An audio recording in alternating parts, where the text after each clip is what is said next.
Jeruk merupakan buah yang banyak digemari, termasuk di masyarakat kota Lubuk Linggau. Tak sulit untuk menemukan buah yang satu ini. Banyak pedagang jeruk yang dapat kita jumpai, salah satunya adalah Edi, yang berjualan di Pasar Impres Kota Lubuk Linggau.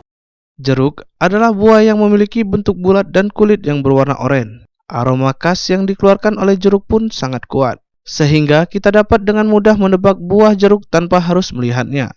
Jeruk juga merupakan salah satu buah yang sangat banyak dijual di kota Sebiduk Semare ini, tepatnya di Pasar Impres Kota Lubuk Linggau. Pedagang jeruk Edi mengatakan, untuk jenis yang dijual yakni jeruk kunci, jeruk es, dan jeruk lemon, dengan harga per kilonya Rp10.000 saja. Buah-buahan lah.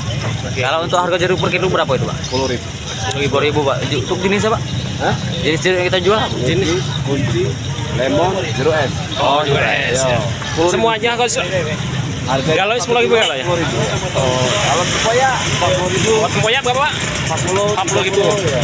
Kalau durian berapa tuh, Pak? Hah? Durian tuh? Durian ini 15, ada yang 20. Oke, Pak. Untuk jeruk ini per hari itu habis berapa kilo, Pak? Ada tentu. Kadang tuh ada 5 kilo seharinya. Ada tuh 20 kilo seharinya. Ya? Jadi kan tentu, Pak ya? Iya, ada tentu. Kalau untuk omsetnya, Pak, berapa, Pak? Untuk jeruk aja, Pak? Jeruk kan. Yang sehari nih. Ada tuh 30. Oh, biji aja. 30. Kalau habis 10 kilo, kira-kira untuk 3.000, 10.000. Kalau kata-kata kita sehari berapa kilo, Pak, habisnya, Pak? Hah? Kata-kata sehari berapa kilo untuk jeruk? Kendalanya, kalau harinya cerah, masuk. Kalau harinya hujan, ya macam mana? Oh, Ya. Ipal Walbarodi, Silampari TV melaporkan.